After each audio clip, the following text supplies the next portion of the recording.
Creo que la mayoría de los presentes estuvieron en la presentación ayer en la mañana y también en la tarde.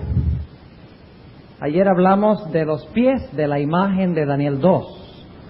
Hablamos de la mezcla del hierro y del barro. Y recuerdan que según estudiamos de la Biblia, la mezcla del hierro y del barro representan la mezcla o la unión de la iglesia con el Estado. Eso lo comprobamos ayer en la mañana de la Biblia.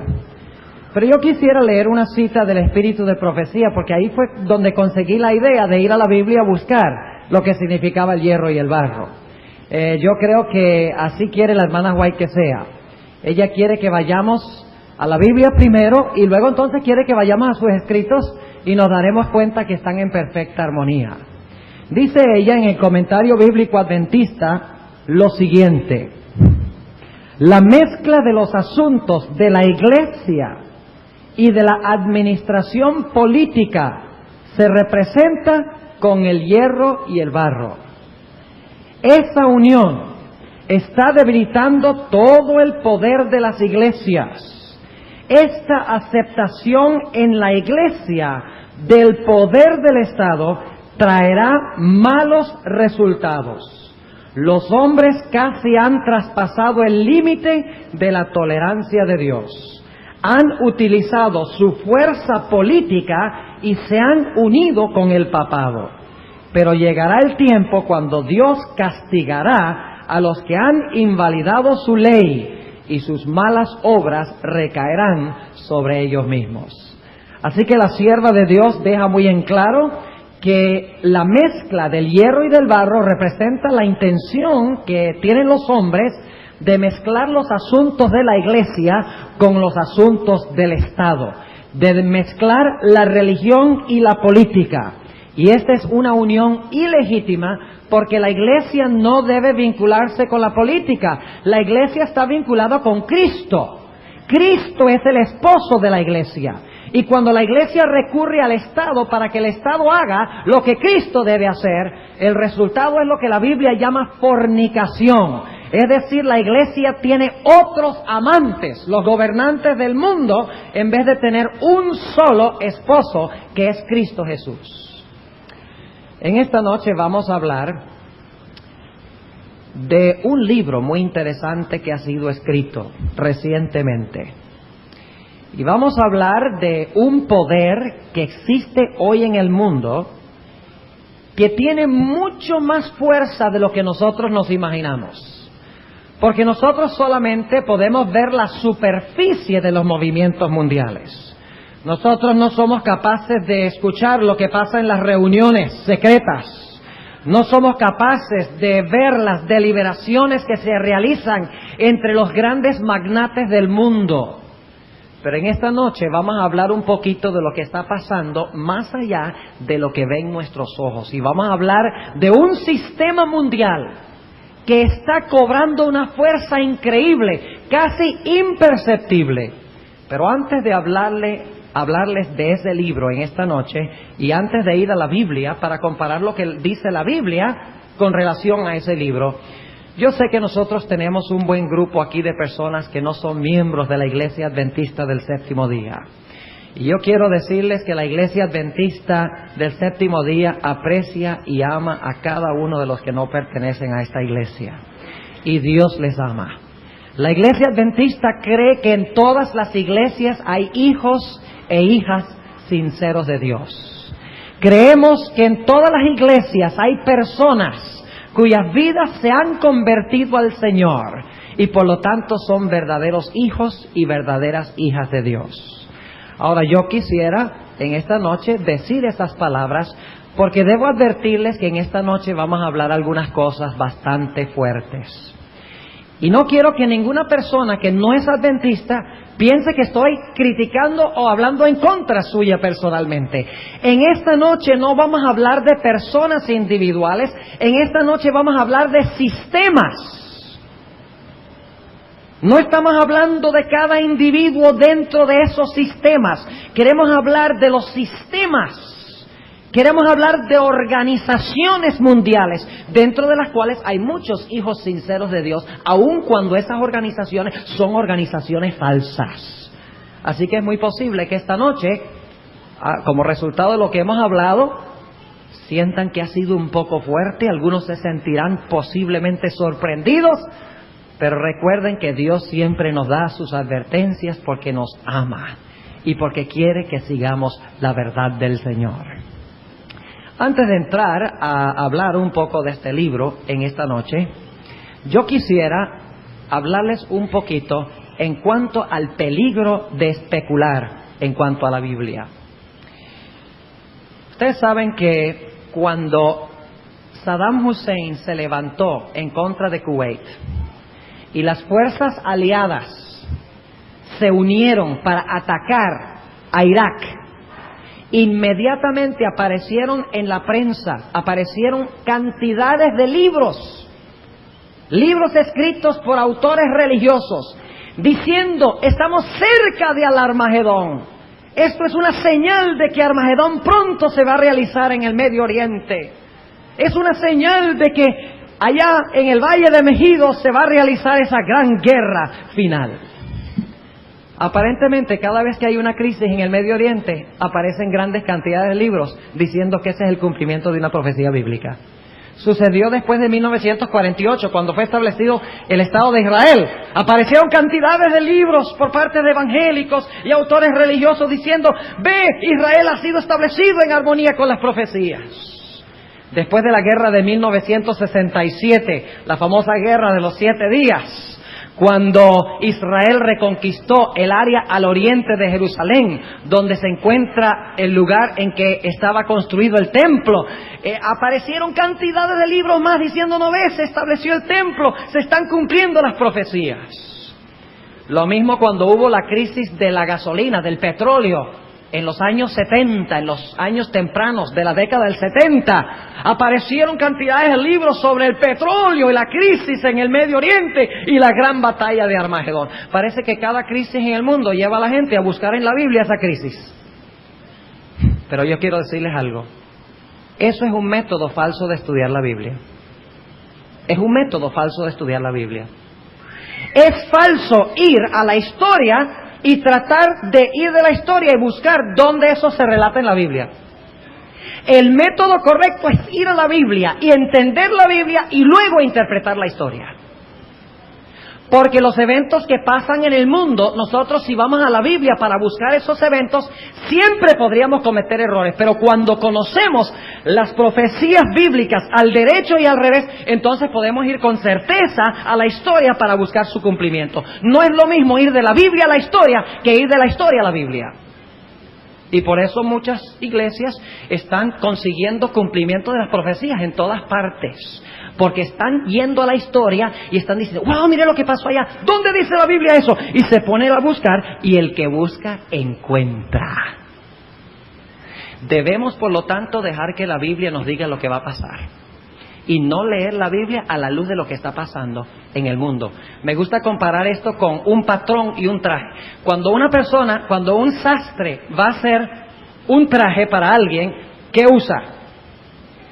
Usa un patrón, ¿verdad? Y el patrón generalmente es de papel y lo tiene las diferentes partes del traje.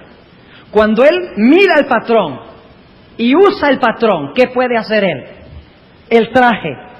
¿O es que el sastre primero hace el traje y después mira el patrón? ¿Ah?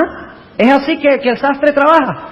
Él dice: mira, lo primero voy a hacer el traje y después entonces voy a mirar si el traje está bien hecho en relación con el patrón. Claro que no, eso es ridículo. Primero va el patrón y usa el patrón y entonces fabrica el traje. Así es la profecía y la historia. Ir de la historia a la profecía es lo mismo que ir del traje, que es el cumplimiento, al patrón. Es preferible primero leer el patrón y entender el patrón e interpretar el patrón. Y cuando entendemos el patrón, entonces vamos a entender cuál es el cumplimiento histórico. ¿Entiende lo que estamos diciendo? Y en la iglesia adventista ha habido intérpretes que se han equivocado. Entre aquellos que se equivocaron estuvo un gran hombre, y no quiero criticarlo personalmente ni quiero que ustedes sientan que fue un mal hombre. Fue un gran hombre y fue un gran intérprete de las profecías bíblicas. Su nombre, Urias Smith. Se equivocó. En su interpretación de Daniel 11, el rey del norte, de lo cual vamos a hablar Dios mediante mañana en la noche. Él, en su época, Turquía estaba en las noticias. Y Turquía queda allá al pie del río Éufrates. Y Uriah Smith, al ver eso, dice, bueno, ¿y dónde estará Turquía? Tiene que estar en las profecías, porque mire, está prominente en las noticias. ¿Dónde estará Turquía? Y fue y dijo, aquí está, en Daniel 11. ¿Ven el problema con el método? Y eso a pesar de que la sierva de Dios, la hermana Elena de White, dice que el rey del norte es el papado. Lo dice contante y sonante, clarito. Dice, el rey del norte es el papado. Y comparando con Daniel 2 y Daniel 7 y Daniel 8, encontramos que la hermana White tenía razón, que el rey del norte es el papado. Pero Uriah Smith quería conseguir a Turquía, allí en las profecías, y por lo tanto, él buscó y encontró una profecía que podía intercalar y podía encajar para que aparentemente cuadrara con lo que estaba sucediendo históricamente. El mismo error cometió Uriah Smith en su interpretación de la sexta plaga, del secamiento del Éufrates. Él, en su libro sobre Daniel y Apocalipsis, escribió en los años 1870, escribió de que el Éufrates allá, literal en Turquía, se iba a secar para que los chinos y los japoneses y los orientales pudieran venir para luchar contra el Israel literal en Palestina. Porque Turquía estaba en las noticias. Turquía era prominente y había que conseguir a dónde hablaba la Biblia de Turquía. Es un error, repito nuevamente, buscar en la Biblia lo que está sucediendo en el mundo. Primero entendemos la Biblia, primero interpretamos la Biblia, primero comprendemos las profecías y luego entonces vamos a la historia para ver cómo cuadra la historia con la Biblia, no la Biblia con la historia. ¿Entienden lo que estamos diciendo? Es muy importante. Y si no hacemos esto, vamos a caer en tremendos errores de interpretación bíblica. Ahora ustedes dirán, bueno, pastor, entonces, ¿por qué usted nos va a hablar de este libro en cuanto a este hombre que habla del nuevo orden mundial? ¿Por qué va a hablar de todo lo que está pasando históricamente para establecer el nuevo orden mundial? ¿Acaso usted quiere entonces decirnos que este libro que relata lo que está pasando en el mundo se encuentra en la Biblia? No, eso no es lo que estoy haciendo esta noche, porque ya yo estudié en la Biblia lo que la Biblia dice del nuevo orden mundial y sencillamente este libro confirma lo que está en la Biblia. ¿Hay alguna diferencia? Y esta noche les voy a relatar qué es lo que dice el libro. Y luego vamos a ir a la Biblia y vamos a comprobar que antes que se escribiera el libro era el mismo panorama que Dios había dado. El idéntico panorama. Pero antes de que yo leyera el libro de Malachi Martin, o antes de que yo leyera cualquier libro sobre lo que está pasando en el mundo, primero fui a la Biblia para ver qué era lo que decía Dios que iba a pasar en el mundo. Y entonces cuando leí el libro yo me quedé maravillado y dije, óigame, qué interesante este libro. Este libro dice exactamente lo que dice el conflicto de los siglos. Exactamente lo que dice Apocalipsis, pero empecé con la Biblia, empecé interpretando la Biblia y eso es lo que vamos a hacer en esta noche. Pero quiero empezar hablándoles de este libro muy interesante que ha sido escrito recientemente. Es un libro escrito por un sacerdote, ya no es sacerdote, un sacerdote jesuita, es jesuita todavía, pero no es sacerdote, se ha dedicado ahora a escribir, pero todavía es muy, muy católico. Y no un católico común y corriente, es norteamericano, pero es un católico raro porque es muy, muy conservador. Generalmente los católicos en los Estados Unidos son muy liberales, no les gusta que se les dicte qué deben hacer. La Iglesia Católica, por ejemplo, enseña de que no se debe practicar el aborto. Los americanos dicen, si queremos practicar el aborto y la anticoncepción, la Iglesia Católica no nos puede decir que no lo hagamos, porque vivimos en una sociedad libre. No así con Malachi Martin. Martin es conservadora hasta los huesos y cree en la autoridad indisputable de la Iglesia Católica y específicamente del obispo de Roma, del Papa Juan Pablo II. Malachi Martin, el escritor de este libro, tiene una línea directa de comunicación con el Papa. Es un amigo personal de Juan Pablo II y se comunica regularmente con él. Así que lo que él está escribiendo no lo está escribiendo de su imaginación, No lo está escribiendo porque lo investigó en un libro aquí y otro libro allá. Lo está escribiendo porque él mismo ha consultado y ha hablado personalmente con Juan Pablo II y con otros teólogos católicos y cardenales católicos de grande importancia en el mundo. El título del libro, que creo que no está en español todavía, está en inglés, pero yo voy a compartir algunas ideas básicas con ustedes durante el resto de esta semana. Un libro grande de unas 700 páginas. El título del libro es Las llaves de esta sangre. Y les voy a explicar por qué es importante ese título. Las llaves de esta sangre. Y luego tiene un subtítulo. El subtítulo dice, las llaves de esta sangre.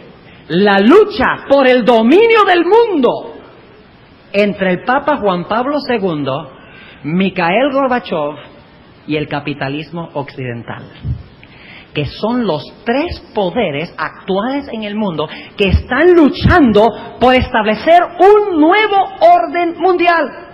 Y lo interesante que vamos a descubrir en nuestro estudio durante esta semana es que estos poderes, el comunismo, está en las profecías. Y lo que va a pasar con el comunismo está en las profecías. El origen del capitalismo, porque los países capitalistas son primordialmente protestantes. El origen del protestantismo capitalista está profetizado en la Biblia.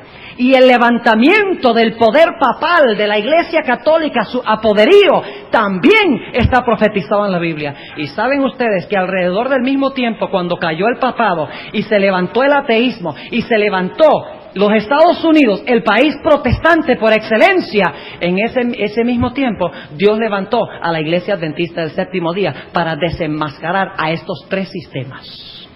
Dios no se ha dejado sin testimonio. Y durante esta semana vamos a verlo. El comunismo está en bancarrota. El capitalismo está en bancarrota. El catolicismo está en bancarrota.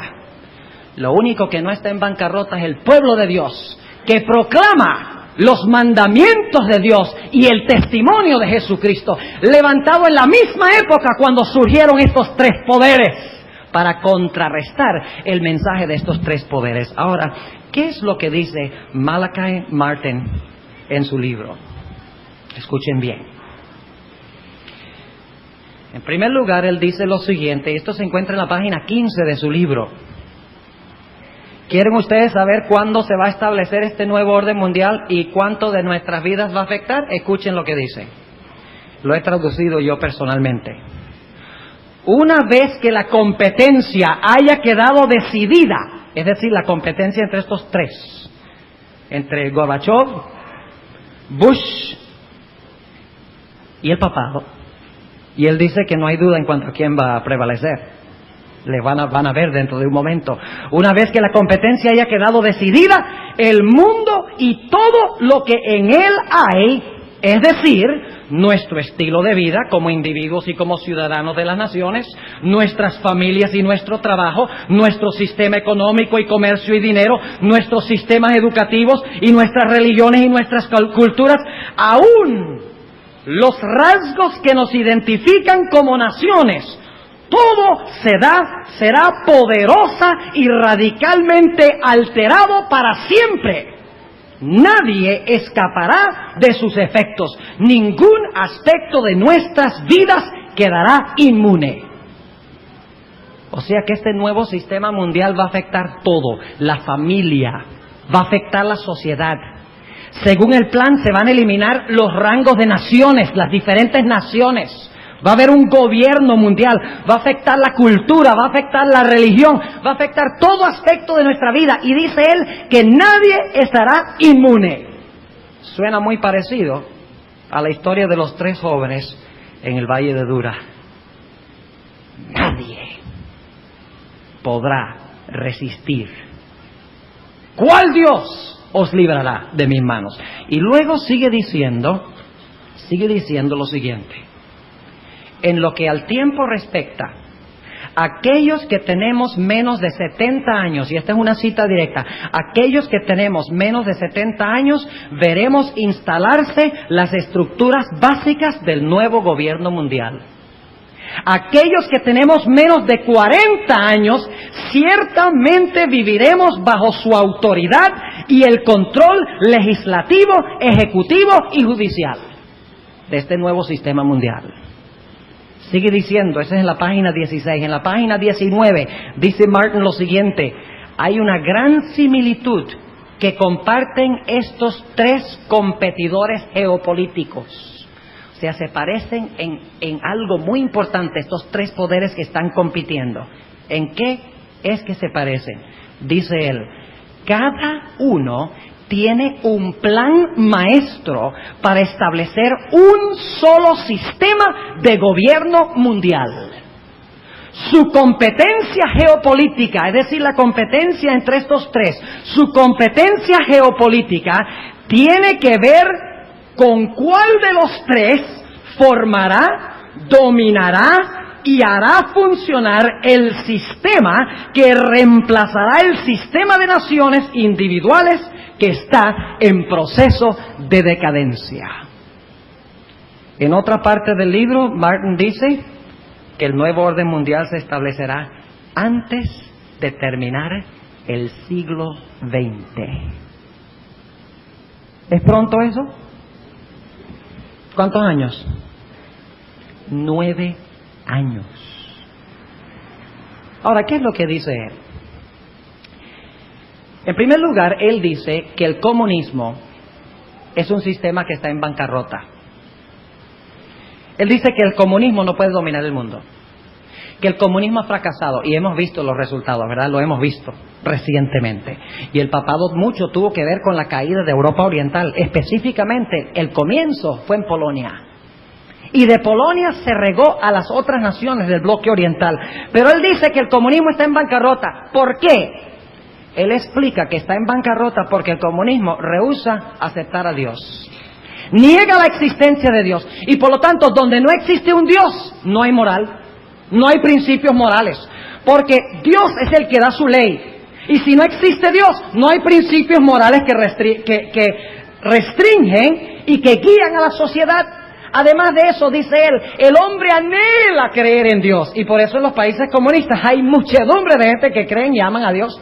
La mayoría de los ciudadanos confiesan un Dios y creen en Dios, anhelan a Dios y están dispuestos de sufrir por Dios. Él dice, porque el comunismo niega a Dios y no tiene ninguna base moral, no confiesa ninguna ley, por eso en el comunismo es perfectamente aceptable matar y mentir y hacer todo ese tipo de cosas. Él dice que como el comunismo no reconoce a Dios, está en bancarrota. Luego pasa a hablar del capitalismo occidental o del protestantismo y critica mucho la separación entre la iglesia y el Estado, dicho sea de paso. Él dice que no debe existir una separación de la iglesia y del Estado en los Estados Unidos. Dice que esto es lo que ha traído la maldición a los Estados Unidos. Interesante, la hermana White dice que esto es lo que ha traído la bendición. Y cuando se una la iglesia y el Estado, los Estados Unidos habrá perdido un secreto de su poder. Exactamente lo contrario. Él dice, el problema con el capitalismo es que tampoco tiene principios. Porque el principio del capitalismo es la sobrevivencia del más fuerte. Se basa en la adquisición del dinero y se puede usar cualquier método posible. O sea que el dinero es Dios. En el comunismo el Estado es Dios. En el capitalismo el dinero es Dios. Y el hombre acumula dinero y acumula dinero hasta que finalmente el dinero se burla de él. Se hastía porque el dinero no puede satisfacer los anhelos del alma. Y por lo tanto él dice que el comunismo y el capitalismo occidental, Oriente y Occidente, están en bancarrota.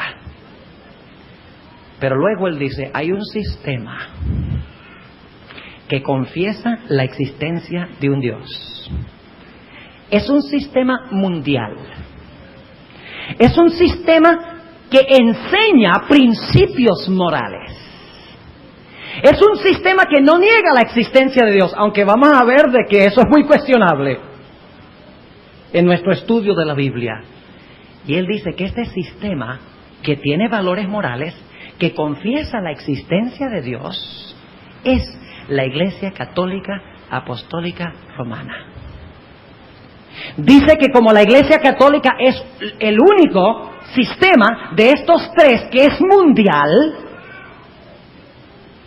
que es el único sistema que tiene representantes políticos en todo el mundo, que entonces este sistema va a vencer a los otros dos sistemas y va a tomar la ascendencia, y el Papa va a ser soberano en el nuevo orden mundial.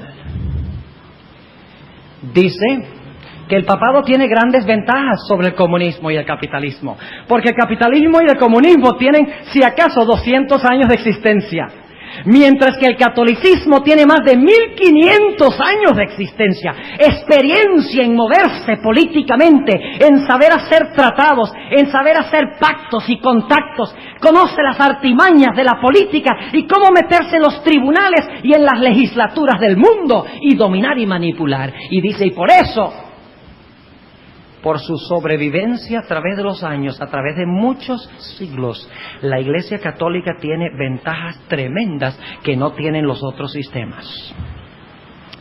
Además, dice él que el comunismo no es mundial. El capitalismo tampoco es mundial. Pero la Iglesia Católica, es mundial. Y por lo tanto, ahora mismo no tiene que establecer un sistema como estos otros que están luchando. A ver, ¿cómo establecemos el capitalismo en el resto del mundo? ¿Cómo conquistamos el mundo y establecemos el comunismo? No, la Iglesia Católica ya está establecida en todas partes. Lo único que tiene que hacer es aceptar al Papa como soberano y ya el sistema está en lugar. Malachi Martin dice que la Iglesia Católica no puede fracasar y da varias razones. La primera razón que él da, por la cual la Iglesia Católica, según él, va a vencer y va a establecer el nuevo orden mundial, y todos van a reconocer la supremacía de la Iglesia Católica y del Papa en este nuevo orden mundial, es porque, según él, Cristo le ha dado a la Iglesia las llaves del reino, las llaves de su sangre, por así decirlo, y que Cristo edificó a la Iglesia sobre la roca que es Pedro, y sobre cada uno de sus sucesores. Y Jesús prometió que las puertas del infierno no prevalecerían contra la Iglesia, que la Iglesia vencería. Y por lo tanto, dice él, por promesa de Jesús, la Iglesia Católica no puede fracasar. Está destinada a vencer, porque Cristo le ha dado la llave del poder político y le ha dado la llave del poder religioso. Tiene las dos llaves dadas por Jesús. Jesús prometió que ni el infierno podía prevalecer contra ella, y por lo tanto está destinada a gobernar el mundo, porque Cristo dio la profecía. Ahora nosotros sabemos que ese pasaje no dice que Cristo edificó su iglesia sobre Pedro. Jesús dijo, tú eres Pedro, y sobre esta roca, apuntando a sí mismo, sobre esta roca edificaré mi iglesia, y las puertas del infierno no prevalecerán contra ella. La iglesia está edificada sobre Cristo. La iglesia no está edificada sobre ningún poder político. A la iglesia no se le dieron las llaves del poder político. Jesús dijo, dad a César lo que es de César y a Dios lo que es de Dios. Jesús dijo, mi reino no es de este mundo. En otras palabras, se interpreta falsamente la promesa de Cristo, diciendo que el individuo sobre el cual está construido la iglesia es el Papa en vez de Cristo. Además, dice Malachi Martin que la Iglesia Católica está predestinada a vencer, porque así se lo ha revelado a Juan Pablo II, la Virgen de Fátima. Y yo sé que esto causa sonrisa en nuestras mentes, pero déjenme hablarles de algo que posiblemente muchos de ustedes no sepan. Ustedes recuerdan que Juan Pablo II recibió un disparo hace algunos años. No lo mataron, pero convaleció en el hospital por un tiempo. ¿Saben ustedes que Juan Pablo II dice que la Virgen de Fátima le salvó la vida? ¿Y saben cómo fue? Lo relata Malachi Martin en su libro. El Papa es muy mariólogo. Tiene gran admiración por María. Todo su ministerio, todas sus acciones están enfocadas en el mensaje y en el poder de María. En esa ocasión, cuando el Papa estaba andando en su carro, el Papa vio una pequeña niña, y está en los videos, vio una pequeña niña que tenía un collar con una Virgen de Fátima en el collar. Y el Papa, cuando vio a la pequeña niña, se agachó para abrazarla y darle un beso. Y en el instante mismo en que se agachó para besar a esa pequeña niña, vinieron los disparos.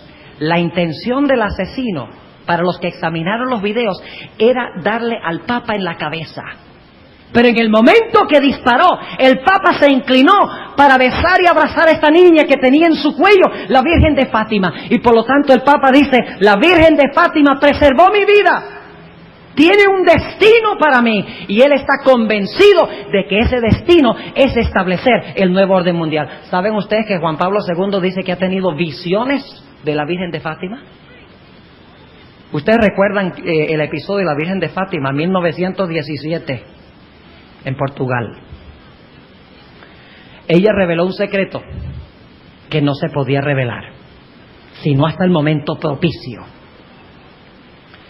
Le preguntaron a Juan 23, ¿es el tiempo de que tú reveles el secreto de la Virgen? Juan 23 dijo, no ha llegado el tiempo.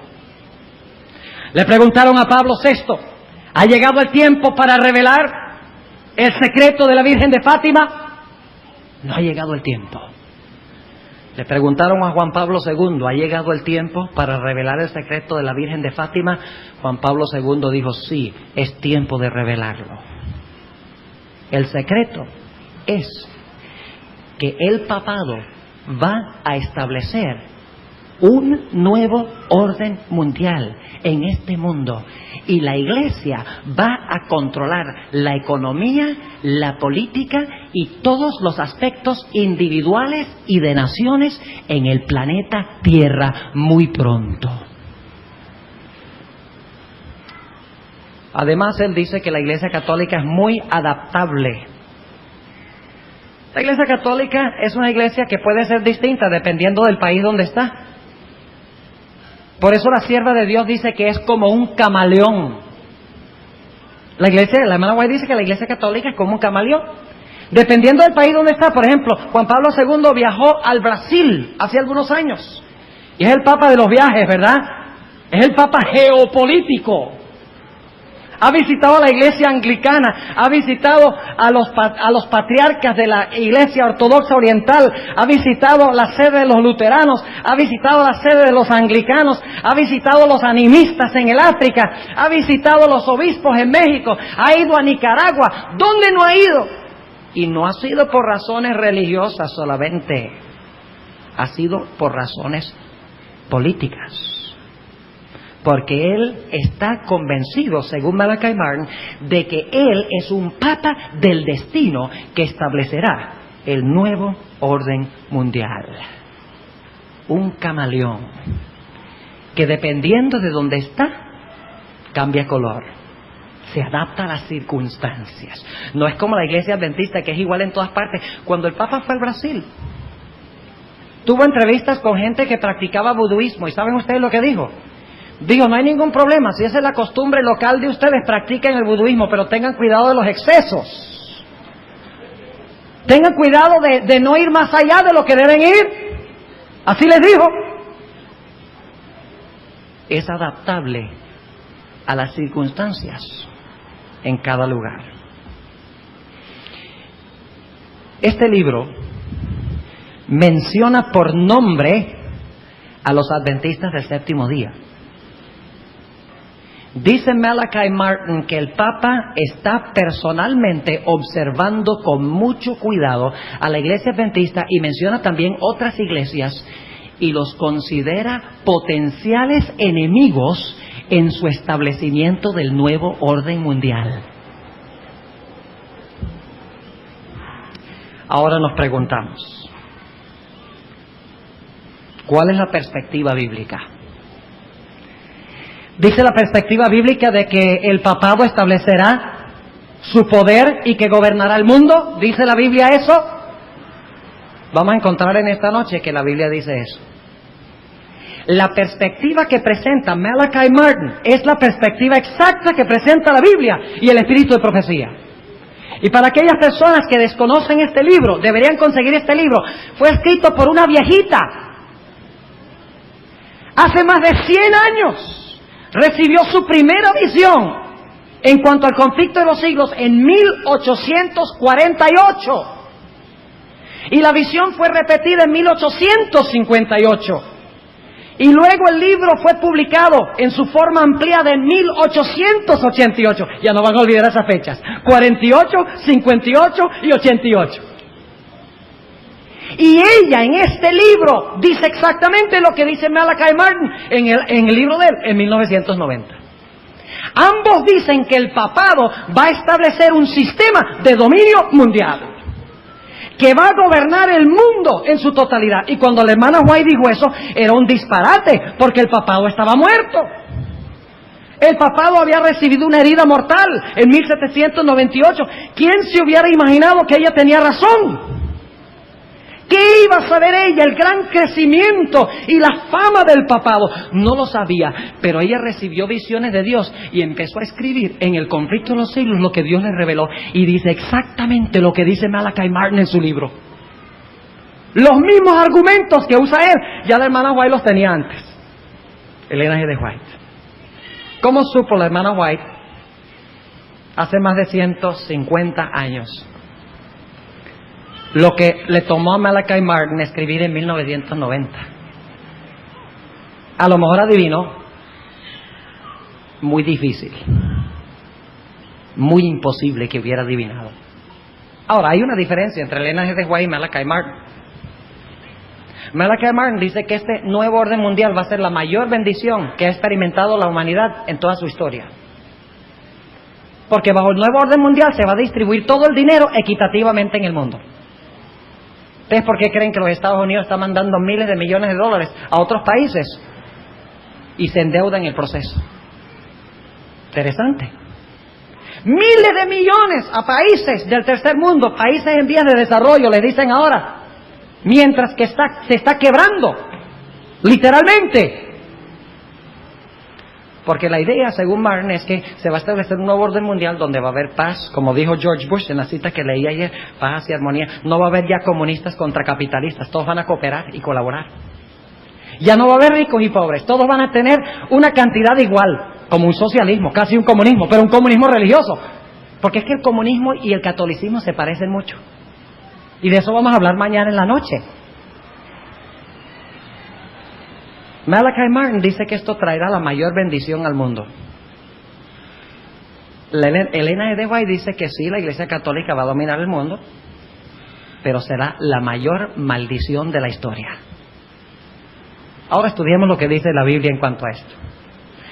Ahora hemos hablado de la historia y usted dice, pastor, usted no puede ir de la historia a la Biblia. Estoy yendo de la historia a la Biblia porque fui a la Biblia primero. Y por lo tanto, cuando leí el libro de Malachi Martin, dije, oye, eso está exactamente como lo que dice la Biblia. Es igualito a lo que dice Elena G. de White, pero fui primero a la Biblia. Y después leí el libro y me quedé maravillado. Digo, una comprobación de que lo que dijo la hermana White hace 150 años es la verdad. Una comprobación de que lo que dijo Juan hace 1900 años es verdad. Una comprobación que lo que dijo Daniel hace 2500 años es la verdad. Cumpliéndose ante nuestros ojos, porque la visión de Daniel 2, de la mezcla del hierro y el barro, en los días de estos reyes, dice, en los días de la mezcla del hierro y del barro, es que Dios establecerá el nuevo orden mundial, no de adentro de la historia, sino de afuera de la historia. Ya Dios lo reveló hace 2500 años, en los días de Daniel. ¿Tiene Dios todo fríamente calculado? Lo tiene. No, yo casi no los oí. Yo creo que ustedes se están durmiendo. ¿Tuvieron demasiada fiesta hoy? ¿Quién está en control? ¿Quién pone reyes? ¿Quién quita reyes? ¿Quién da sabiduría? ¿Quién moldea el futuro? Se les está acabando la gasolina. Ahora vamos a estudiar lo que dice la Biblia en cuanto a esto. Y espero que tengan paciencia. Los temas que vamos a estudiar esta semana son largos, se los estoy advirtiendo desde ahora, para que cuando suceda no digan que no se lo dije. Pero estas cosas no se pueden estudiar en 15 o 20 minutos. Son cosas que toman tiempo. Pero yo espero que ustedes con paciencia esta semana estén dispuestos de escuchar lo que vamos a hablar. Porque es asunto de vida y muerte, mis queridos adventistas y queridos amigos no adventistas. Vamos a estudiar este tema y vamos a identificar si la Biblia habla de este sistema, de este nuevo orden mundial, y quién dominará el mundo en este nuevo orden mundial. Vamos a buscar en nuestras Biblias 2 capítulos. Vamos a buscar Daniel el capítulo 7 y vamos a buscar Apocalipsis el capítulo 13. Daniel el capítulo 7 y Apocalipsis el capítulo 13. Y vamos a ir en primer lugar al libro de Daniel. Libro de Daniel el capítulo 7. Y voy a repasar aquí algo que estudiamos. Vamos a repasar aquí algo que estudiamos. La cabeza de oro es lo mismo que el qué, que el león. ¿Y qué gobierno representa? Babilonia. El pecho y los brazos de plata son lo mismo que el qué, que el oso. ¿Y representa cuál potencia mundial? Medo-Persia. El vientre de bronce y el leopardo de Daniel 7 representan qué gobierno o qué imperio? Grecia. Las piernas de hierro y el dragón de Daniel 7, o sea, la bestia terrible de Daniel 7, representa a Roma ¿qué? Roma política o Roma secular. Muy bien. Y luego entonces, ahora vamos a poner un momentico aquí las fechas. ¿Cuál fecha tenemos aquí con Roma papal? ¿En qué fecha se levanta? En el año 538. ¿Y cuándo se terminó de dividir Roma política? Roma política, ¿cuándo se terminó de dividir en 10? En el año 476. Muy bien. Se dividió el hierro, se dividió en el 476 y se establecieron los 10 dedos de los pies, la mezcla. ¿De acuerdo? Ahora, con eso en mente, vamos a leer en Daniel 7, Daniel el capítulo 7, vamos a hablar de la bestia en esta noche y vamos a hablar del cuerno pequeño. Noten lo que dice en Daniel el capítulo 7 y el versículo 24. Daniel 7 y el versículo 24. Dice lo siguiente, y quiero que noten el panorama que tenemos en el pizarrón. Y los 10 cuernos significan que de aquel reino se levantarán 10 reyes. ¿De cuál reino se levantarán 10 reinos? De Roma pagana se iban a levantar ¿cuántos reinos? ¿Y en qué fecha pasó eso según los historiadores? En el año 476 fue que el imperio terminó de fragmentarse. ¿En cuántos reinos? En 10 reinos. Ahora noten, y los 10 cuernos significan que de aquel reino se levantarán 10 reinos. Y ahora noten lo que sigue diciendo. Y tras ellos, ¿qué significa eso? Tras ellos. Después de ellos, muy bien, tras ellos, es decir, después de ellos se levantará otro, el cual será mayor que los primeros y a 3 reyes derribará. Déjenme preguntarles esto, ¿el cuerno pequeño se levanta después de qué fecha? ¿Después de qué fecha se levanta el cuerno pequeño? Dice, ¿qué cosa? Vamos a leerlo otra vez. Daniel 7:24 dice, y tras ellos, después de los 10. Ahora, ¿cuándo se formaron los 10? En el 476. O sea, ¿cuándo se levanta el cuerno pequeño? ¿Después de qué fecha?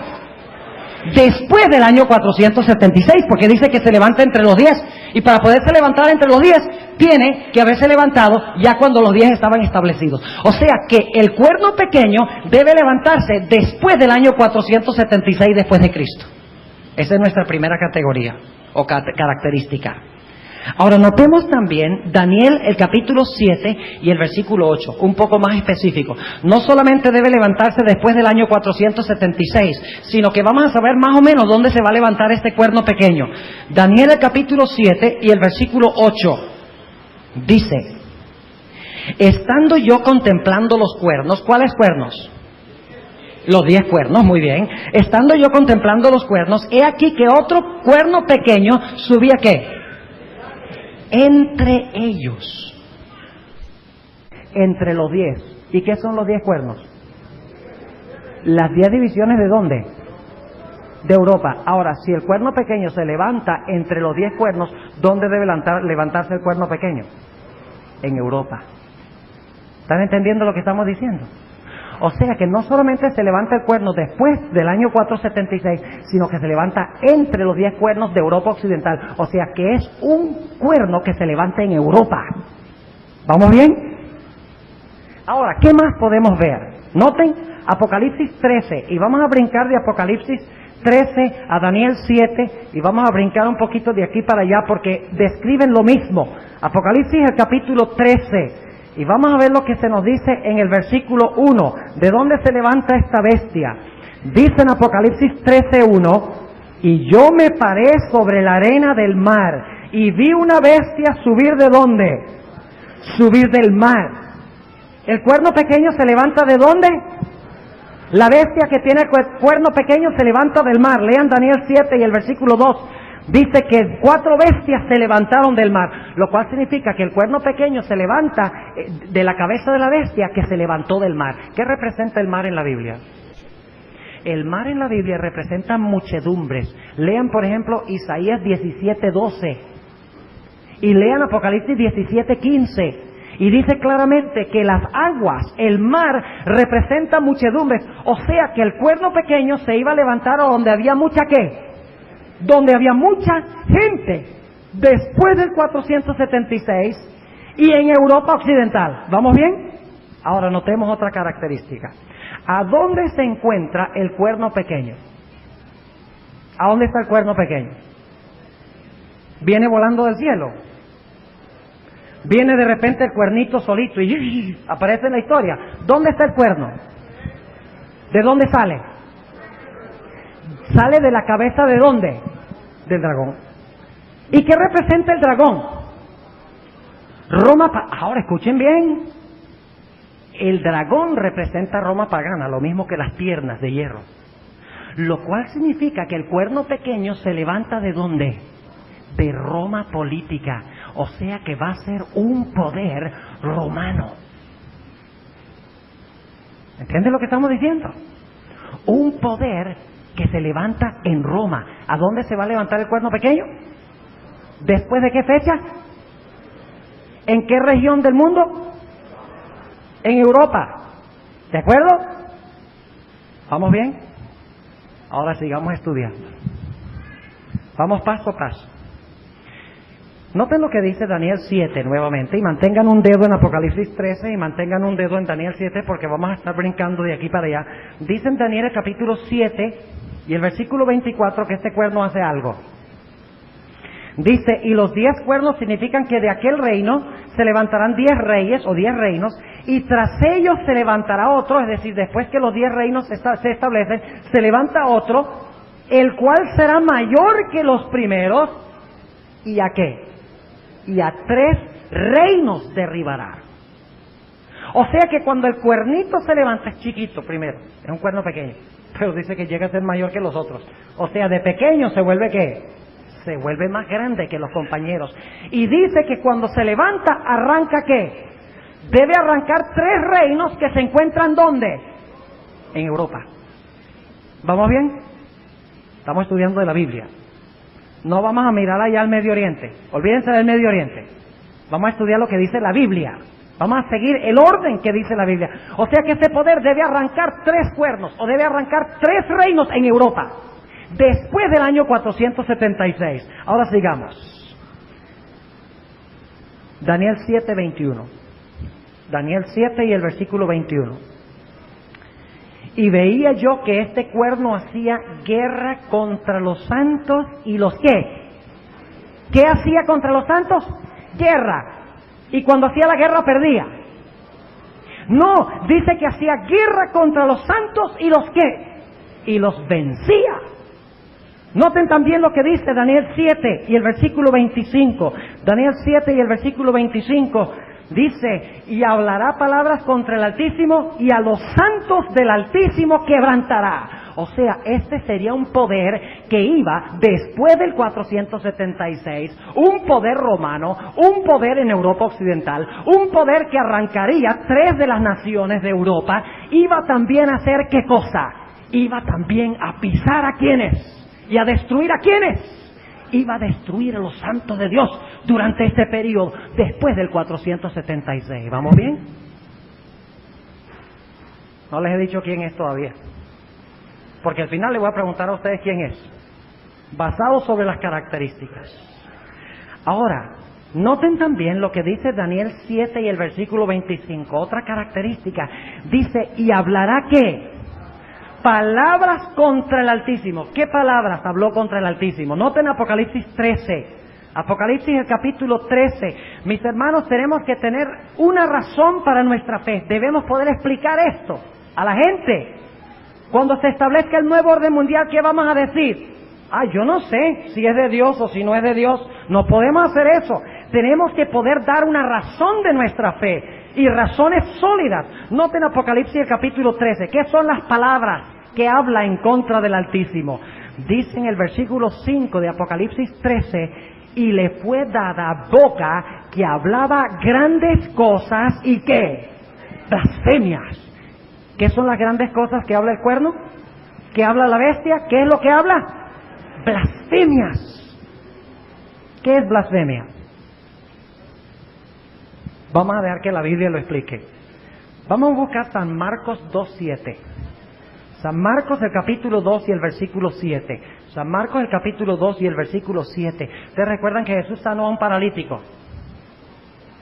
Pero antes de sanarlo, Jesús dijo, tus pecados te son perdonados. Ahora, ¿qué pasó cuando Jesús dijo eso? Capítulo 2 y el versículo 7. Noten de San Marcos. Decían, ¿por qué habla este así? Blasfemias, dice. ¿Quién puede perdonar pecados sino solo Dios? ¿Qué es blasfemia? Es cuando un hombre pretende tener poder ¿de qué? De perdonar pecados. Ahora busquemos otro texto, porque hay otra explicación de lo que es blasfemia. No solamente es cuando un hombre terrenal dice yo puedo perdonar pecados, sino hay otra característica. ¿Quién es el único que puede perdonar pecados? Vamos a leer San Juan 10. San Juan el capítulo 10 y el versículo 30 al 33. San Juan 10 y el versículo 30 hasta el versículo 33. Noten lo que dice aquí. San Juan 10, 30 al 33. Jesús dijo en el versículo 30, yo y el Padre una cosa somos. O sea, el Padre y yo, uno somos. Estamos a un nivel de igualdad, dijo Jesús. ¿Y qué pasó? ¿Qué hicieron los judíos? Versículo 31. Entonces volvieron a tomar piedras los judíos para apedrearle, cuando Jesús dijo que era igual a su Padre. Respondióle Jesús, muchas buenas obras os he mostrado de mi Padre. ¿Por cuál obra de esas me apedreáis? ¿Por qué me quieren apedrear? Dice Jesús. Respondieronle los judíos diciendo, por buena obra no te apedreamos, sino por la blasfemia y porque tú siendo hombre te haces Dios. ¿Qué es blasfemia? Es cuando un hombre pretende que tiene el derecho ¿de qué? De perdonar pecados. ¿Y qué es cuando un hombre pretende ser qué? Dios. Jesús sí podía pretenderlo porque Jesús es Dios. Pero cuando un hombre que no es Cristo pretende perdonar pecados y pretende ser Dios, eso, según la Biblia, es que blasfemia. Así que este poder que se levanta en Europa después del 476, en Roma, que arranca 3 cuernos, debe ser un poder también que pisa a los santos, un poder que pretende tener el poder de perdonar pecados y que pretende tener a Dios en la tierra. ¿Vamos bien? Ok, sigamos estudiando. Dice en el capítulo 7 de Daniel, volviendo otra vez, estamos dando un montón de razones bíblicas, claras, no especulación. Daniel el capítulo 7 y el versículo 25 nuevamente, dice, y hablará palabras contra el Altísimo, y a los santos del Altísimo quebrantará, y pensará, escuchen bien lo que dice eso, pensará, no dice que cambiará, dice pensará, en mudar los tiempos y la ley. ¿Qué iba a hacer este poder? Iba a pretender tener el derecho ¿de qué? De cambiar la ley. O sea que para saber quién es este cuerno pequeño debemos buscar un poder que pretendió haber cambiado la ley de Jehová. No les he dicho quién es todavía, ¿verdad? ¿Sospechan ustedes quién es? ¿Tienen sospechas? No les voy a decir todavía. Ustedes me van a decir al final quién es. ¿Quién es este poder que menciona la Biblia? El cuerno pequeño, la bestia. La Biblia tiene una descripción de quién es y lo ubica en la historia. ¿Ven lo importante que es el historicismo? La mayoría de las iglesias dicen, no, ese cuerno pequeño es un anticristo que se va a levantar en Jerusalén después que los santos han sido raptados al cielo. Y entonces no hay dónde ubicarlo en el flujo de la historia, ¿ve? El historicismo dice, pasó esto, luego esto, luego esto, luego esto, y entonces se levantó el cuerno. Sabemos exactamente dónde se levanta en la historia el cuerno. Porque ha caído Babilonia, ha caído Medo-Persia, ha caído Grecia, ha caído Roma política, o sea, dividido en 10 reinos, y de los 10 reinos apareció el cuerno pequeño. Sabemos exactamente dónde buscarlo en el flujo de la historia. ¿Entienden lo que estamos diciendo? Sigamos estudiando las características. Pretende cambiar la ley, pisa a los santos y dice que va a gobernar por cierto periodo de tiempo. ¿Cuánto tiempo? Daniel 7 y el versículo 25. Y hablará palabras contra el Altísimo y a los santos del Altísimo quebrantará y pensará en mudar los tiempos y la ley y entregados serán en su mano. ¿Quiénes serán entregados en su mano? Los santos y ¿qué más? La ley.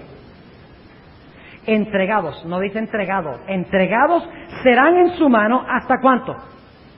Tiempo y tiempos y la mitad de un tiempo.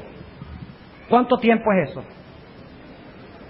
Cuando Nabucodonosor se volvió loco, ¿qué dijo Dios? ¿Pasará qué? 7 tiempos sobre ti. Así que, ¿qué quiere decir un tiempo? Un año. ¿Cuántos días tiene un año? 300. El año bíblico tiene 360. ¿Pueden ustedes comprobar eso bíblicamente? ¿Lo pueden comprobar? ¿Alguien aquí puede comprobar que el año bíblico tiene solo 360? Porque cuando ustedes estén dando un estudio bíblico, alguien va a decir, mi calendario tiene 365, mi hermano, no 360. Liquidado. Tenemos que poder explicarlo. Y nosotros cuando hablamos de los 42 meses, que también es el mismo periodo, decimos que cada mes tiene 30. Pero entonces alguien me dijo a mí, un momentico, a veces febrero tiene 28 y 29. Y hay meses como marzo que tienen 30. Y hay meses como octubre y como diciembre que tiene 31. ¿Cómo tú me dices que el mes bíblico tiene 30 días? Dentro de un momento lo vamos a ver, lo vamos a comprobar bíblicamente. Ok, tiempo son 360 días, acéptenlo por fe por ahora. Tiempos, no dice 2 tiempos, dice tiempos, no hay problema, sabemos que son 2, ya se los voy a demostrar. Tiempos son 2 años. ¿Y cuántos son 2 años? 360 por 2, ¿cuánto es? 720. Y luego dice medio tiempo, ¿qué es medio qué? Medio año, ¿cuánto es eso? 180. Sumen, ¿cuánto nos da? 1260 ¿qué? 1260 días. Y alguno dice que son días, no dice que son años. ¿Cuántos de ustedes, si se van a ir para Nueva York y van a pasar 3 años y medio, dicen a sus hijos, hijos, los veré dentro de tiempos y la mitad de un tiempo?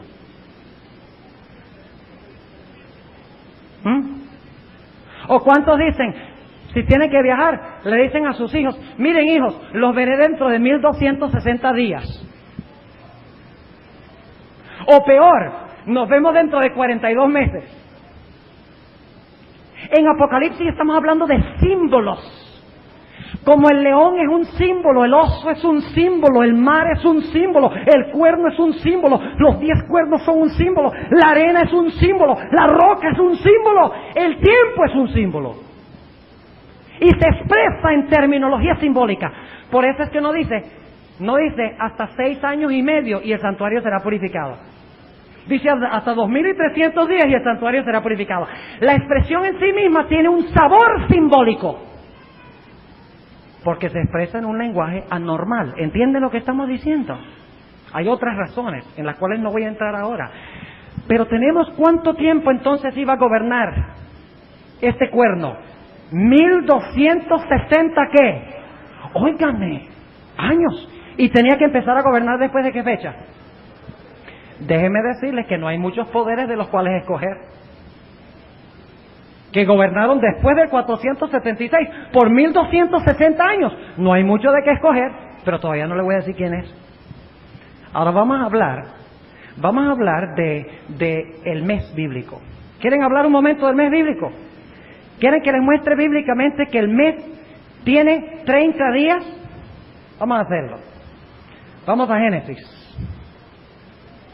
Y estamos haciendo un corto desvío para explicar este aspecto, pero es muy importante porque tenemos que tener en claro el tiempo. Noten, Génesis el capítulo 7. Génesis el capítulo 7 y el versículo 11. Y voy a anotar esto en la pizarra. Génesis 7 y el versículo 11. Dice lo siguiente. En el año 600 de la vida de Noé. ¿El año qué? El año 600. ¿En el mes qué? En el mes segundo. ¿Y en el día qué? 17 fue que comenzó el diluvio. ¿Cuándo comenzó el diluvio? Comenzó el diluvio en el año 600 de Noé, en el mes segundo y el día 17. Ahora vamos a buscar Génesis 8, Génesis el capítulo 8 y el versículo 3 y 4. Y quiero que capten algo muy interesante aquí. Génesis 8 y el versículo 3 y el versículo 4. Y tornáronse las aguas de sobre la tierra, esto es hablando ya después del diluvio, después que cayó el agua, y tornáronse las aguas de sobre la tierra, yendo y volviendo, y decrecieron las aguas al cabo de ¿cuánto tiempo? ¿Cuánto tiempo pasó hasta que decrecieron las aguas? 150 días, vamos a ponerlo acá. ¿Cuánto tiempo pasó desde que empezó el diluvio hasta que las aguas decrecieron? 150 días. Pero ahora leamos el versículo 4. Y reposó el arca en el mes que, bueno, es todavía el año 600. ¿En el mes qué? En el mes séptimo. ¿Y en el día qué? En el día 17. Ahora quiero preguntarles, del mes segundo al mes séptimo, ¿cuánto hay? ¿Cuánto tiempo hay? ¿Cuántos meses hay entre el mes segundo y el mes séptimo? 5 meses. Pero dice que los 5 meses son ¿cuántos días? 150 días. Dividan 5 entre 150 y ¿cuánto les da? 30. ¿Entendieron? Ahora ustedes dirán, ¿no hay más evidencia? Claro que sí hay más evidencia. Vamos a buscar Deuteronomio 21:13. Deuteronomio, el capítulo 21 y el versículo 13. Está hablando del periodo de luto. Está hablando del periodo de luto. Deuteronomio 21 y el versículo 13. 21:13. Dice lo siguiente. Y se quitará el vestido de su cautiverio y quedarás en tu casa. Y llorará a su padre y a su madre el tiempo de ¿cuánto? ¿Cuánto es el luto? 1 mes. Pero ahora leamos cuánto tiempo fue el luto con Moisés. Deuteronomio 34:8. Deuteronomio capítulo 34 y el versículo 8. ¿Cuánto debía durar el luto según acabamos de leer? 1 mes. Pero noten cómo se expresa aquí en Deuteronomio 34:8 con Moisés. Dice lo siguiente. Y lloraron los hijos de Israel a Moisés en los campos de Moab. ¿Cuánto tiempo? 30 días. ¿Cuántos días tiene el mes bíblico? Tiene 30 días el mes bíblico. Y usted dice, bueno, ¿y cómo sabemos que el año bíblico tiene 12 meses? Sencillo. Lo dice claramente en Primera de Reyes 4:7. Anoten eso. Primera de Reyes 4:7 dice que hay 12 meses. Inclusive, si quieren saber los nombres de los 12 meses, en Primera de Crónicas 27, 1 al 15, están los nombres de los 12 meses. En Primera de Crónicas 27, 1 al 15. Entonces, cuando dice que gobierna por 1260 años o días, ¿cuánto equivale eso en meses? ¿Cómo harían? 1260 entre cuánto? Si son 1260 días y ustedes quieren saber cuántos meses son, ¿por cuánto lo divide? Por 30. ¿Cuánto les da? Acepte por fe que les da 42 meses. Ahora vamos a Apocalipsis 13. Apocalipsis el capítulo 13. Y noten cuán precisa es la Biblia. Dios usa diferentes expresiones. Apocalipsis el capítulo 13 y el versículo 5. Apocalipsis 13:5 dice lo siguiente. Y le fue dada boca que hablaba grandes cosas y blasfemias, y le fue dada potencia de obrar ¿cuánto tiempo? 42 meses. 1260 días y 42 meses es lo mismo. Y es lo mismo que tiempo, tiempos y la mitad de un tiempo. Dios de 3 formas nos ha demostrado el mismo periodo de tiempo y sale precisamente igual. 1260 años. O sea que este poder iba a gobernar ¿cuánto tiempo? 1260 años. Otro detalle interesante en cuanto a este poder es que este poder iba a depender sobre las proezas y la grandeza del hombre. Porque dice que el cuerno pequeño, en Daniel 7:8, dice que el cuerno pequeño tenía ojos como ojos de ¿qué? Ojos de hombre. En Apocalipsis dice que tiene número de hombre. Y en 2 Tesalonicenses se le llama hombre de pecado. Interesante. Ahora, ¿qué representan los ojos en la Biblia? Lean Efesios 1:18. No podemos leer todos los textos, pero se los voy a dar para que los puedan leer. Efesios 1:18 dice que los ojos representan sabiduría. ¿Qué representan los ojos? Sabiduría. Por ejemplo, cuando ustedes están luchando con un problema matemático y como que no me llega, de repente lo resuelven. ¡Ya vi la luz! ¿Usan esa expresión? ¡Ya vi la luz! En la graduación, ¿qué animal se encuentra en las tarjetas de graduación? ¿Cómo? El búho. ¿Por qué? Porque el que se está graduando es muy sabio y el búho tiene ojos bien grandotes. Los ojos representan sabiduría. Ahora, como son ojos de hombre, significa que este poder va a reposar y va a enseñar la sabiduría divina. ¿Sí? La sabiduría de Dios es lo que va a enseñar este poder. ¿Son ojos de qué? De hombre. Y recuerden que estamos hablando de símbolos. Son ojos de hombre. Y por lo tanto los ojos representan sabiduría. Significa que este sistema iba a enseñar como preceptos, mandamientos de qué? De hombres, tradiciones humanas. No sabiduría divina. Así que debemos buscar un poder o una iglesia que se basa sobre la sabiduría humana y no la sabiduría divina. Sigamos rápidamente. Dice que este poder se iba a sentar en el templo de Dios, haciéndose parecer Dios. 2 Tesalonicenses 2, 3 y 4. ¿Qué es el templo de Dios? ¿Qué es el templo de Dios? ¿El templo que se va a construir en Palestina? ¿Es el templo de Dios?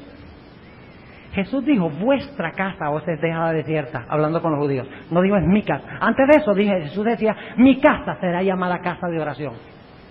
Pero cuando los judíos rechazaron a Cristo, Jesús dijo, vuestra casa os es dejada desierta. Pero dice que aquí, que este cuerno pequeño, o esta bestia, se sienta en el templo de Dios y se hace parecer Dios. ¿Qué es el templo de Dios? ¿Saben ustedes qué es el templo de Dios? El templo de Dios es la iglesia. ¿Qué dije yo? ¿El templo de Dios es qué? Y ustedes dicen, ¿dónde dice eso en la Biblia? Vamos a Efesios 2. Ahora vamos a ver una cosa tremenda. Muchos creen que el anticristo va a ser un blasfema ateo que se va a sentar en el templo de Jerusalén allá en Palestina. Pero ¿qué dice la Biblia? Estamos hablando de símbolos, ¿no es cierto? No está hablando de cosas literales, de templo literal. Está hablando simbólicamente. ¿Qué es el templo? Efesios 2 y empezando en el versículo 20. Edificados sobre el fundamento de los apóstoles y profetas. ¿Cuáles son los fundamentos del nuevo templo? ¿Piedras? No, apóstoles y profetas, siendo la principal piedra del ángulo, Jesucristo mismo. Y ahora escuchen el versículo 21. En el cual, es decir, en Cristo, en el cual, compaginado todo el edificio, va creciendo para ser un templo santo en el Señor. Y está hablando de la iglesia. Noten el contexto. Así que cuando dice que el anticristo se va a sentar en el templo de Dios, significa que se va a levantar ¿dónde? En la iglesia. Óigame. No va a ser solamente en Roma y en Europa, va a ser ¿dónde? En la iglesia. ¿Y saben ustedes que va a pretender servir a Cristo? ¿Cómo sabemos eso? En 2 Tesalonicenses 2 se le llama a este anticristo, a este poder que se va a levantar, se le llama el hijo de perdición. Según de Tesalonicenses 2, 3 y 4, lo llama el hijo de perdición. Ahora yo quiero preguntarles, ¿quién es la única persona en la Biblia, fuera de esta referencia, que se le llamó el hijo de perdición? Judas. O sea que en el templo o en la iglesia se va a levantar un ¿qué? Un Judas. Yo quiero preguntarles, ¿Judas abiertamente se opuso a Cristo?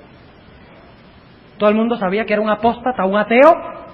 No. ¿Dónde se levantó Judas? Entre el círculo escogido de la iglesia, entre los 12 apóstoles.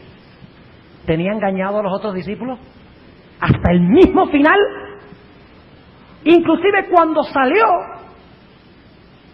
ellos no sabían que él era el que iba a entregar a Jesús. Los tenía tan engañados así. No lo supieron sino hasta que vieron a Judas, que se había colgado en un madero y que se había caído, la cabulla se había roto y se había caído al suelo y los perros se lo estaban comiendo. Se echaron tremenda sorpresa. No supieron plenamente sino hasta ese momento la seriedad de la acción de Judas. A Judas se le llama el hijo de perdición. ¿Y cómo entregó Judas a Cristo? Con un beso. El anticristo no se va a levantar de afuera de la iglesia, sino que se va a levantar del círculo mismo que pretende lealtad a Jesús. Se va a levantar en la iglesia. En lo que pretende ser la iglesia de Cristo, se va a levantar el anticristo. No lo busquen en Palestina, allá en el templo. Búsquenlo en la iglesia. Ahora tenemos que avanzar más rápido. Dice que esta bestia iba a recibir una herida que, al terminar los 1260 años, al final de los 1260 años, ¿qué iba a recibir? Dice en el versículo 3 de Apocalipsis 13, dice, y vi una de sus cabezas como herida de ¿qué? Como herida de muerte. O sea que este poder, al final de su carrera, al final de los 1260 años, iba a ser herida de ¿qué? De muerte. ¿A dónde? En la cabeza. Significa que cuando concluyeron los 1260 años, debemos buscar un poder que donde antes dominaba el mundo, ahora es dominado. Donde antes pisoteaba y mataba, ahora es llevado cautivo, según dice Apocalipsis 13 y el versículo 10. Pero luego dice en Apocalipsis 13, en la última parte del versículo, dice, la llaga de su muerte fue ¿qué? O sea que este poder lo iban a dar por muerto cuando terminaron los 1260 años. La gente iba a decir, se acabó, se liquidó, está muerto. Pero por un milagro extraordinario, este poder se iba a levantar de los muertos. La gente ni creía que iba a ser posible, pero se iba a levantar y todo el mundo, hablando del nuevo orden mundial, todo el mundo se iba a maravillar en pos de ¿qué? En pos de la bestia. ¿Están empezando a captar el cuadro? Todavía no les he dicho quién es. Ya lo vamos a hacer dentro de un momento, no se preocupen. Un par de cosas más. La palabra anticristo no significa en el griego contra Cristo. La preposición griega anti significa en lugar de.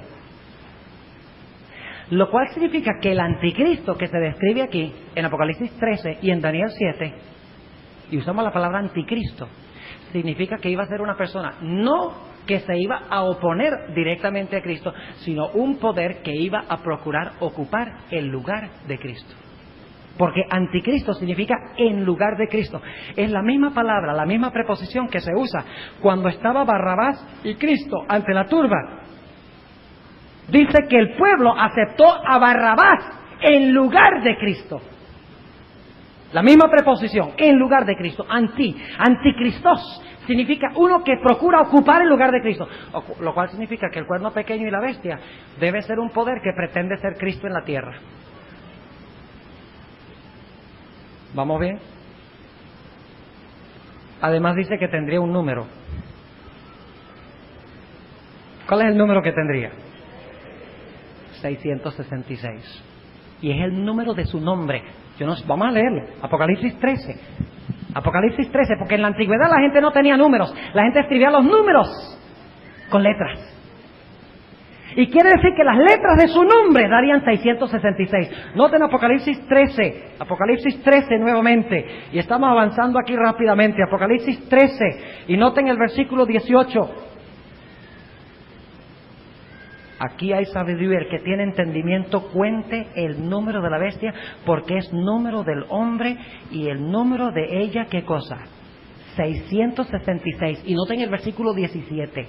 Y que ninguno pudiese comprar o vender, sino el que tuviera la señal, o el nombre de la bestia, o el número de su nombre. O sea que su nombre iba a tener un ¿qué? Un valor numérico. Además de eso, en 1 Tesalonicenses 5, dice que iba a ser un poder que iba a predicar paz. Iba a traer al mundo un mensaje de paz, pero en violación de la ley de Dios. Y según dice la Biblia, sobre ese poder va a venir, cuando digan paz, vendrá sobre ellos que destrucción de repente y no escaparán. Ahora ¿creen ustedes que son suficientes características? ¿O quieren que demos algunas más? No les voy a dar más. Vamos a identificar este poder. Hay más. Por ejemplo, echa por tierra la verdad, blasfema el nombre y el tabernáculo de Dios. Podríamos hablar de muchas otras características, pero yo creo que tenemos suficiente evidencia para saber quién es este poder. Vamos a identificarlo. ¿Quién quiere decirme quién es?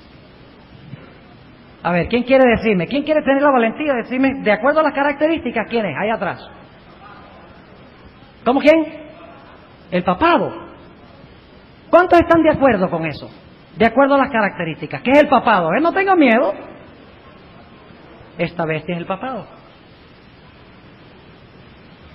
Vamos a repasar brevemente las características. ¿Se levantó el papado después del año 476? Sí, señor. En el 538. ¿Se levantó en Europa? ¿Sí o no? ¿Es romano? ¿Cómo se le llama? ¿Iglesia Católica Apostólica? Romana. ¿Cuál es su idioma oficial? Latín. ¿Y latín era el idioma de qué imperio? Romano. ¿Y dónde tiene su sede? Vaya coincidencia interesante. En Roma.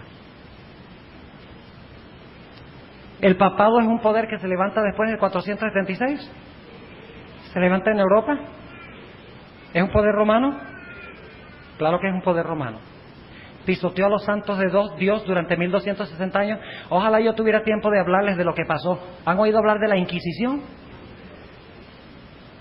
¿Saben ustedes? Según los historiadores, los mismos historiadores católicos dicen que murieron en esta época de barbarie más de 50 millones de personas a manos de la Iglesia, usando el poder político, el poder del Estado, para ultrajar y para matar a cualquiera que no estuviera en armonía con sus enseñanzas.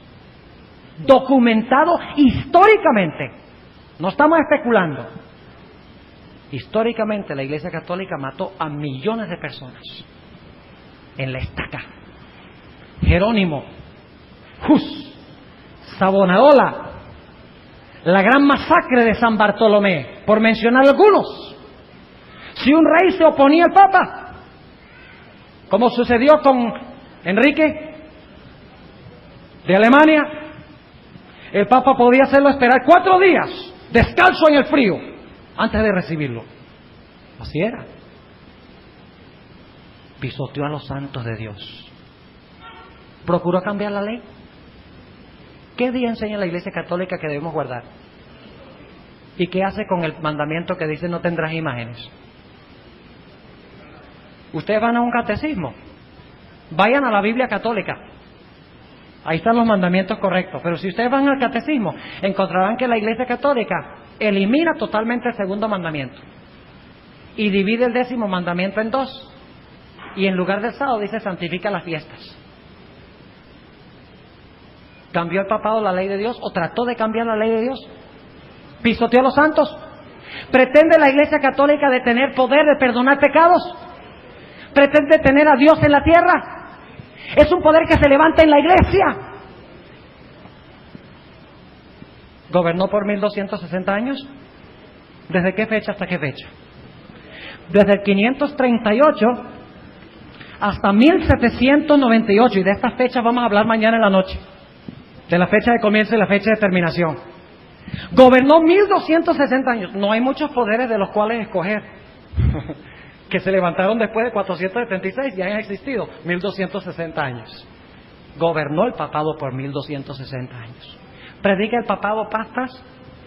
¿Está hablando de un nuevo orden mundial donde hay paz y donde hay felicidad y donde se distribuye todo por igual? Sí. ¿Arrancó el papado 3 de los poderes de Europa? Sí, los arrancó. Y los arrancó de raíz, según dice la Biblia. O sea que esos reinos ya no se consiguen en Europa, no están ahí. ¿Saben ustedes que Francia, Inglaterra, Portugal, España, Italia, todos eran tribus bárbaras que se establecieron allí, y las naciones modernas vienen de esas tribus bárbaras? Pero estas 3 naciones que fueron desarraigadas por la Iglesia Católica, usando el poder político, no existen hoy, porque fueron arrancados de raíz. Estas 3 tribus eran arrianas, o sea, no creían que Cristo era Dios eterno. Señalaban como Arrio, un obispo, de que Cristo era un ser creado. Y el Papa no le gustaba eso. Y por lo tanto le dijo a Belisario: mira, Belisario, hay que encargarse de esa gente. Belisario es el emperador. Imagínense eso.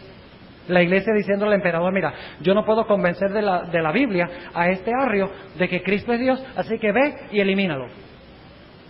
La iglesia unida con el Estado, el hierro y el barro unidos. Clarísimo. Y por lo tanto fue Belisario. En el año 493 desaparecen de la historia los érulos. En el año 534 desaparecen de la historia los vándalos. Y en el año 538 desaparecen de la historia los ostrogodos. Históricamente documentado. 3 reinos arrancados por la iglesia usando el poder del Estado. Cumplido de acuerdo al pie de la letra, según nos dice aquí. ¿Enseña la Iglesia Católica la sabiduría humana? ¿Cómo bautiza la Iglesia Católica? Estoy hablando claro, no con el propósito de ofender a nadie, sino porque esto es la verdad. Y quiero que estén en el lado correcto cuando venga la crisis final. ¿Cómo bautiza la Iglesia Católica? ¿Sumerge a la gente debajo del agua? ¿Bautiza adultos? Bautiza bebés y echa un poco de agua bendita en la cabeza. La Biblia siempre habla de bautismo de adultos sumergidos debajo del agua. Entonces, ¿por qué bautiza así? ¿Sabiduría qué? Humana. La Iglesia Católica enseña que los muertos todos saben. Que cuando un individuo se muere, sale volando el alma y se va al cielo si fue buena, se va al infierno si fue mala y se va al purgatorio si fue medio mala o medio buena. ¿Dónde enseña la Biblia el purgatorio? ¿Dónde enseña la Biblia que el alma es inmortal? No enseña eso. Eso es una tradición basada sobre sabiduría ¿qué? Sabiduría humana. ¿Dónde dice la Biblia que los sacerdotes deben ser célibes? ¿Lo dice? ¿Dónde dice la Biblia que debemos celebrar Día de los Muertos? Y podría alargar la lista. Tradición tras tradición tras tradición humana que no tiene ninguna base en la Sagrada Escritura. La Biblia lo dijo, que el cuerno tiene ojos como ojos de ¿qué? Como ojos de hombre. O sea que enseñaría no sabiduría divina, sino que enseñaría sabiduría humana. Ahora, ¿recibió el papado una herida mortal, sí o no? ¿En qué fecha? ¿Cómo es de calculado? En el 538 recibió el poder, en 1798 vino el general Berthier de Napoleón Bonaparte. Entró, bajó al Papa de su trono, de su cátedra, y se lo llevó prisionero a Francia, y el Papa murió en exilio. Ahora, es cierto que papas fueron llevados cautivos antes que esto. Varios papas fueron llevados cautivos, pero nunca con la intención de abolir el papado. Antes el propósito era concientizar al Papa para reformar el papado. Pero Napoleón mismo dijo, mi propósito en ir a sacar al Papa del Vaticano y traerlo a Francia es para que el papado sea eliminado de una vez por todas. Y murió en exilio. Y no se nombró un nuevo Papa sino hasta el año 1800, después de la Revolución Francesa. Y el papado durante muchos años No tenía ninguna ascendencia política ni religiosa en el mundo. ¿Cuánto ha cambiado eso? En los Estados Unidos ahora hay 60 millones de católicos. Increíble. En un país protestante no hay una iglesia protestante que tenga tantos miembros. Es más, yo me pregunto si el conjunto de los miembros de las iglesias protestantes alcanza la cantidad de miembros que tiene la iglesia católica. Y ha tomado promidencia el papado, como uno no se imaginaría, tal cual lo dice Malachi Martin. Y la Biblia dice que la llaga de su muerte iba a ser ¿qué? Curada. Estamos viendo eso. Sí, el anticristo ¿dónde está creciendo? ¿Dónde está el anticristo? En Roma. ¿Dónde busca la mayoría de la gente el anticristo? En Palestina. ¿Entienden lo que es la seriedad de buscar al anticristo donde no está? Si ustedes buscan al anticristo allá, en donde está Saddam Hussein, están mirando donde no es, porque la Biblia identifica que el anticristo se iba a levantar en Roma, no en Jerusalén, y que el templo es la iglesia, no el templo reconstruido en Jerusalén. Ahora hablemos brevemente del número. ¿Número de su qué? Número de su nombre. Y lo vamos a hacer brevemente en esta noche.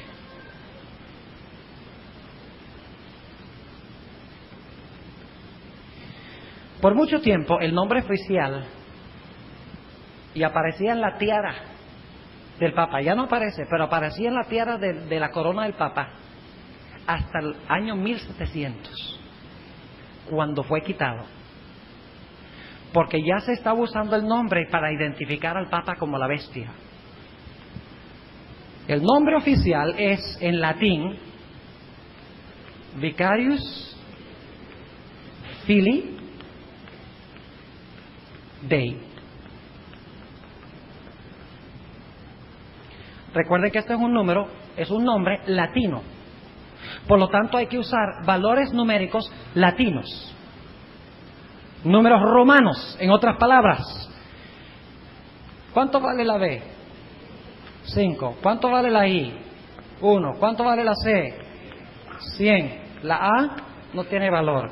La R, 0. La I, 1. La U o la B, 5. La S, 0. La F no tiene valor. La I vale ¿qué? 1. La L vale 50. La I vale 1 y otra I vale 1. La D vale ¿cuánto?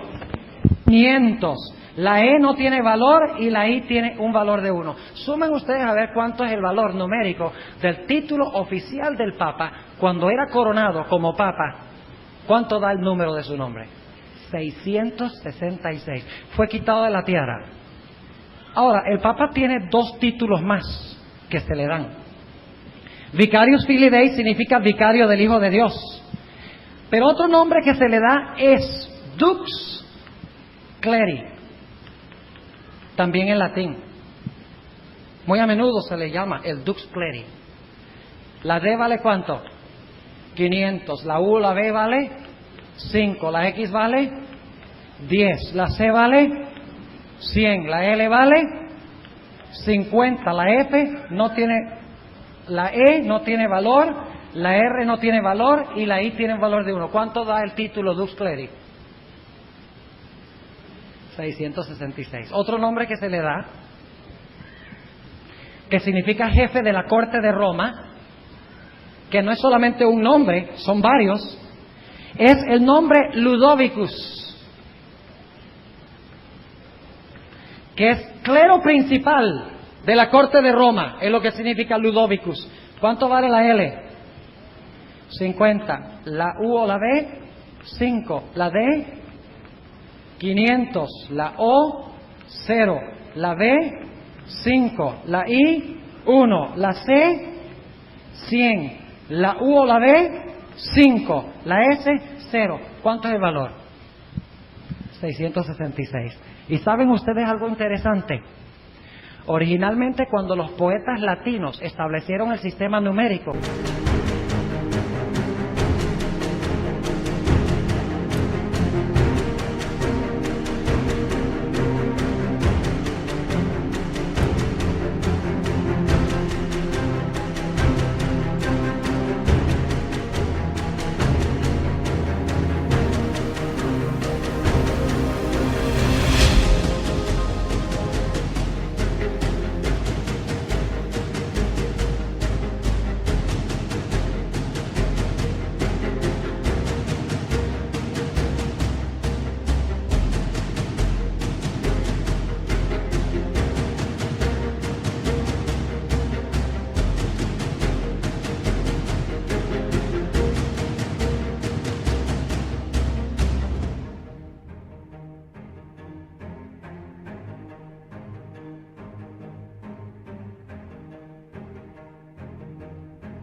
romano. Ellos escogieron solamente 6 números. 666, lo cual significa que el número 666 tiene que ver con qué lugar, con Roma. El anticristo, cuyo nombre es 666, ¿se levanta dónde? Hay que buscarlo en Roma, según dice la Biblia. Ahora, yo tenía algunas otras cosas que decir esta noche. Quería hablar un poquito más de lo que está sucediendo en la historia. Nuestro tiempo se ha ido, pero en la próxima vez voy a tomar un rato al comienzo para hablar de cómo se están cumpliendo estas cosas ante nuestros ojos. Cómo el sanamiento de la herida y el nuevo orden mundial, del cual hablan tanto los políticos y los economistas y todas las personas, los científicos, los sociólogos, cómo ante nuestros propios ojos se está viendo lo que está sucediendo. Y sin embargo estamos ciegos muchas veces y no nos damos cuenta del tiempo en el cual estamos viviendo. Yo quiero preguntarles, según la perspectiva bíblica, ¿cuál será el poder que gobernará sobre el mundo antes de la segunda venida de Cristo? ¿Cuál será el poder, según hemos estudiado? El papado será el poder. ¿Tenía Malachi Martin razón en su libro, en ese aspecto? ¿De que el Papa va a gobernar el mundo? ¿De que él va a establecer el nuevo orden mundial? Sí, la herida de su muerte será curada. Pero hay una diferencia. Mientras que Malachi Martin dice que el Papa es Cristo, la Biblia dice que es anticristo. Pequeña diferencia. ¿Con quién nos aliaremos nosotros? ¿Con Cristo o con el anticristo? La Biblia es clara. Las características están allí, claras.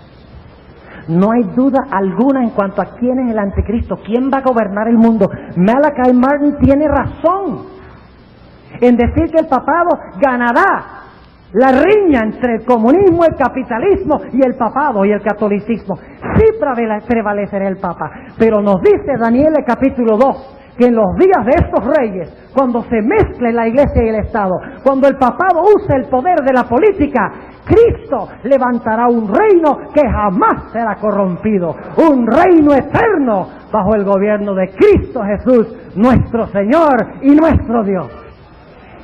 Gloria al Señor. ¿Quieres tú en esta noche ser parte de ese reino? Yo quiero pedirte en esta noche, si tú quieres ser parte de ese reino y quieres escapar del anticristo y de todo este asunto del nuevo orden mundial, quiero pedirte que te pongas de pie porque quiero tener una oración para que Dios te bendiga y puedas estar en el lado de Cristo, en el verdadero nuevo orden mundial, que es el reino que Cristo establecerá cuando regrese otra vez. Gloria al Señor. Oremos.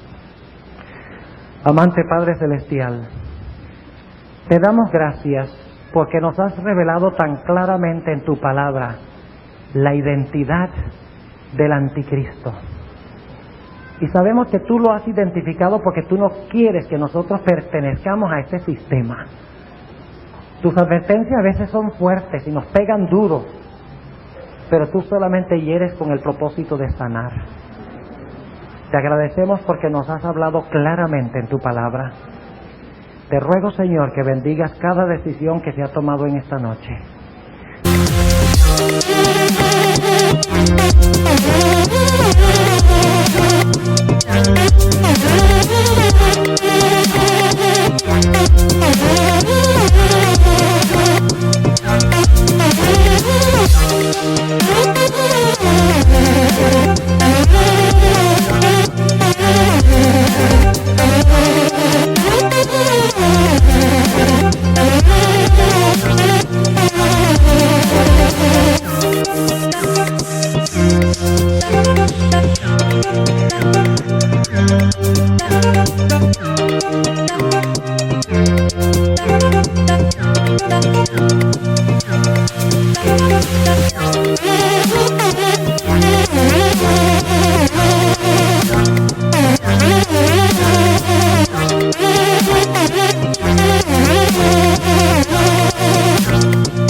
Te ruego especialmente por aquellas personas que no pertenecen a la iglesia adventista, que están aquí en esta noche, que han respondido a tu llamado diciendo que quieren escapar de este sistema y quieren pertenecer al sistema de Jesús.